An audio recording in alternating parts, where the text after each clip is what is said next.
How y'all doing? Well, I've been doing a little bit of maintenance on the truck. Figured I'd change all the fluids in it, front to rear, and didn't have to. Wasn't any. It took 2 gallons of antifreeze to get it back up to the right level. That hose is about to pop off. Fix that. That hose is loose. Fix that. Those 2 clamps are loose. Fix that. This hose was laying up against the exhaust manifold, about burnt through it. Fix that. You know, kinda. If you hear somebody yelling and screaming in the background, that's kind of normal for around here. Anyway, it's not me, so not my problem. I went to check on the transmission fluid, didn't have any in it, and it's hard to get to it because of the PTO, so I decided to just take the shifter out and spill a whole bunch of fluid all over the floor. I was filling it up, and that Lucas I was putting in there was pretty thick, and I was putting it in there out of a gallon jug.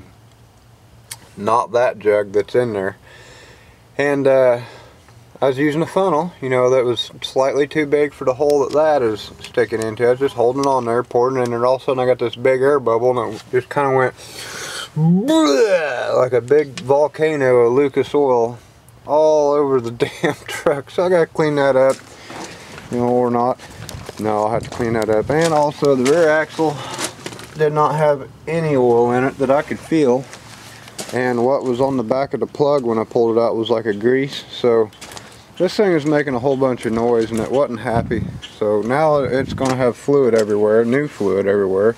I got a bucket of 90 weight the other day when I was doing the axle on the ton truck. So it's got 90 weight oil and Lucas in it everywhere. It's got oil in the engine. I didn't change the oil in the engine because it didn't have any in it. I figured, you know, put some in it and run it for a little while and then change it if it doesn't all leak out. So yeah, I'm going to run it with the oil I put in it. I just put a couple quarts of 30 weight in it with the detergent in it to maybe clean it out a little bit. Probably put some mystery oil in there, help clean it out, or some ATF or something. Change the oil on it, put a new filter on it here in a day or so, a week or so, depending on how much I drive this thing. But yeah, as of right now, it's got oil, antifreeze, tranny fluid, and rear axle's full. I'm getting ready to take a grease gun to everything front and back. That's going to take a while. This thing has got a grease fitting everywhere you look. And they're all rusty and don't look like they've been used in a long time. Them brakes kind of scare me. That's the original looking single cylinder brakes, and one line runs everything, and they're all hooked up and they're all rusty. But they do work and nothing leaks, so I'm not, you know, I'm not saying it's like unsafe, but if one thing leaks, I don't have brakes. But it's geared so damn low, I mean. But yeah, eventually I'm going to have to put a new dual cylinder on it, most likely, and all new brake lines and hoses. But everything works right now, so I'm not going to touch it. If you go messing with that stuff, you'll end up having to replace all of it because it's old and rusty. It looks like it's already may have been replaced at one point in time, but anyway, I'm just kind of going through everything on this thing, trying to get it all lined out, get it ready for the road. The fuel tank, I'm not sure what I'm going to do about. I got to pull this carpet loose. Somebody put this insulated backed carpet everywhere, but when you put gas in it, it pretty much just drains all out onto the ground. And there's a hose that goes in between that looks like it's connected. I think it might have a hole in it. I don't know what's going on, but I know if you put too much gas in it, it leaks for like ever.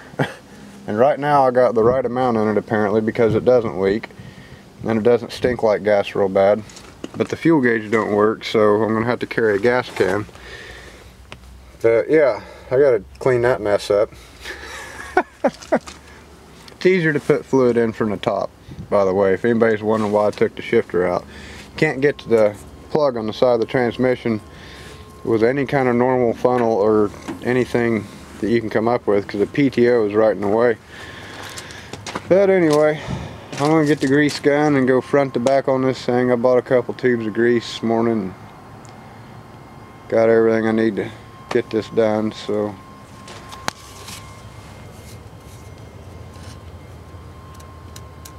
Okay, I was just looking. I don't know what type of, I don't know what engine this is. 2-barrel, I think it's a 350. Can't get to the casting numbers real easily. Yeah, there's no temperature gauge, no oil pressure gauge, no nothing. There's a generator light that lights up if it ain't running. So apparently that means it does charge. I don't know how hot it's getting. I don't know if it's got oil pressure or not. I mean, it couldn't have had much because there wasn't any oil in it. I don't know. Seems like a good engine though. It runs great. And it's got the driver's side dipstick. I like that. I don't like the passenger side dipstick. I like them old blocks. The older the block seems like the better it is. I don't know. Something about them old engines. That thing runs like a champ though, so it'll probably be in there forever. Anyway, I'm rambling.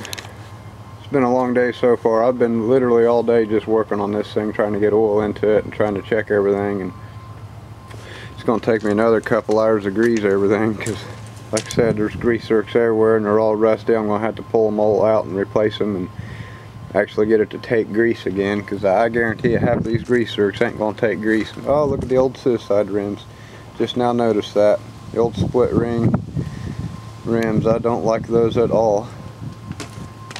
Looks like they're just in the front. No, maybe not. No, I think they're all the way around. Oh crap. Tire company's gonna love me.